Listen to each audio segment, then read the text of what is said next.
Hello, hello, hello. My name is Queen Diva, and you're watching the Queen Diva YouTube channel. This is my PhD journey, and I am on week number 3. Yesterday, I had my very first office hours with my professor, and it was a group session. That's something I had never done before, and it was actually pretty cool. The fact that we had everyone there, well, it was maybe about 7 of us. Two are actually working on their dissertation. One is almost done with their dissertation, and another person is just getting started. And then the rest of us are in the same class working on, you know, our writing techniques. I guess that's the best way to say it. We had an assignment, and my first assignment, I got a B, and I wasn't really too happy about that only because the information that I needed to complete a chart was not available.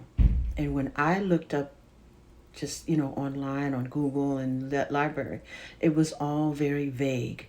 And when I was giving the professor the different answers to, what needed to be filled in a column, he's like, "Oh, well, you need to try this," or "Oh, you need to. I said, "Well, why shouldn't it just been available to us in the actual lesson plan?" you know so I asked a whole lot of questions, and everybody's like, "Yeah, yeah." She said, "Well, maybe I need to revamp it, or we did update the curriculum, and we need to." I said, "Yes, and make sure, and the next time you do it, please put in there the actual definitions of whatever it is that we need to do or know to put in the column." And so it seems like we're working backwards. The assignments are sharing things as if we already know the subject matter, and we don't.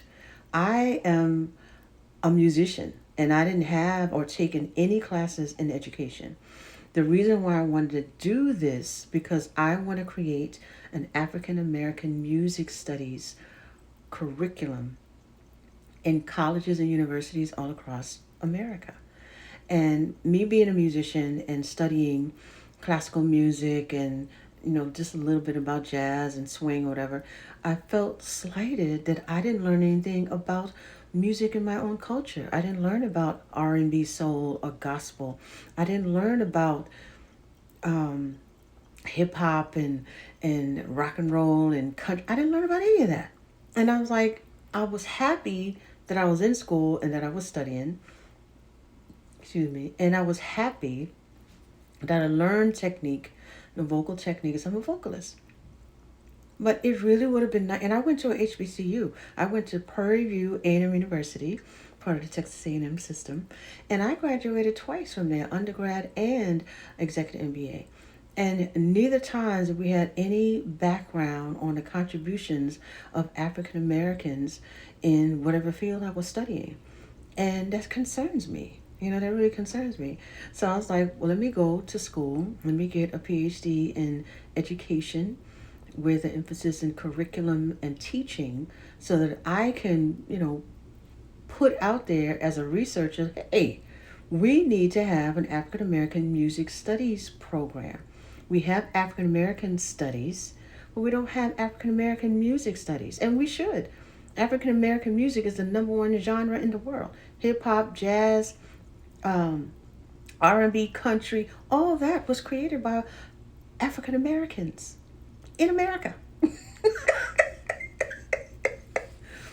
So I say all that to say, I did not take any education classes, and I didn't take any writing classes. As a musician, you don't have to write papers.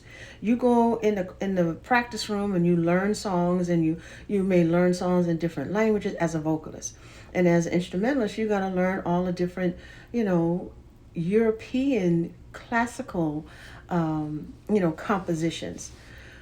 We need to learn about African American culture. We need to learn about the music and how it evolved and from 1619 all the way to 2019. And that's what I want to write about in my dissertation. And I'm really passionate about it. And but I am glad that I'm taking this class, one step at a time. I'm so hyped right now. I want to write my dissertation now, and I don't know how to write nothing. I don't know all the techniques. I was none of that. So He's like, slow your roll. You got plenty of time. And you can't expect to always get the A. It's not about getting the A. It's about learning the material and knowing that you know it well. And that's what my professor said when I was in my executive MBA program. And I wound up getting a 3.75. I had a 3.85, but because statistics got me down, I went down 10 points. And I was like, oh, I was so sad about that. But not to say that 3.75 is not a good GPA. I'm just such a nerd, and I'm very competitive. And I knew, because it was that class, the statistics class, and it was financials class, and I had an A. It was really crazy, and I know this probably doesn't even make no sense. But if you're in school and you're a scholar like me and you love learning, this makes perfect sense.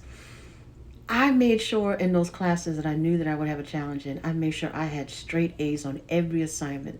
And on the assignments that I knew gave me challenges, I was hoping it'd smooth over from all the other A's that I got. And it wasn't always the case. But this time around, I am not letting statistics get the best of me. They have all types of tutors, they have all types of programs and videos on you, and videos on YouTube actually helped me a lot, considering I got a B first time ever doing statistics. And to me, truthfully, it just seems like a whole waste of time to do all that complex math and then have to turn around and dumb it down to share it with your client, because that's really what you're doing. You're doing all this complex math, and then you got to dumb it down. I shouldn't say dumb it down. You got to simplify for your client, because your client ain't going to understand none of that calculating and all the different formulas and things that you did to put it together. To me, it doesn't make sense. But if you're a mathematician, it makes perfect sense, because if you like to, you know, do all of that, and it's fun. It's not fun to me. It's not terrible, but it ain't fun. I digress. So I am excited about the next assignment. The next assignment, we have to actually narrow down 3 frameworks, because that's one thing that tripped me up the last assignment, is I didn't know what a theoretical framework was or a conceptual framework. And really all it is, and I wish they would just tell you in simplest terms, it's the foundation of what you're drawing your questions and what direction you want to go as a writer. That's really all it is. But they have all these highfalutin words and directions that they take, and you try to explain it.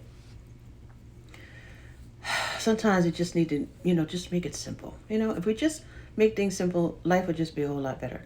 But this assignment coming up, we have to pick 3 theoretical or conceptual frameworks and decide if it's going to work for the dissertation that we want to write in the future. So now that I have a full understanding what it is, I'm still going to reread it and make sure I know that I know that I know, so I can decide on 3. And so I'm excited about this next assignment. The last assignment that I just turned in on Sunday, we had to do a podcast on the 6 fundamental values of academic integrity. And basically, it's same values you have in life: honesty, trust, responsibility, fairness, respect, and courage. And how you saw the writer of, you had to choose 5 references on what they were showing. And it's really interesting. And I would encourage you to, whenever you read an article, see if the writer that you're writing portrays that. If they portray honesty, fairness, respect, responsibility, courage, and trust. You'll find you'll enjoy the article a little bit more, and it'll feel like you're drawn into the mind of the author. And we need to know that, because we'll be writing articles like that soon, and we need to know what people get out of what we write. So if you like watching me talk about my PhD journey, please like and subscribe. I'm on the road to get to 1,000 subscribers. I've been trying to do this for a minute, but the more that people watch and share, the more subscribers that I will obtain. Thank you again for watching. Have an amazing day, and I will see you next time.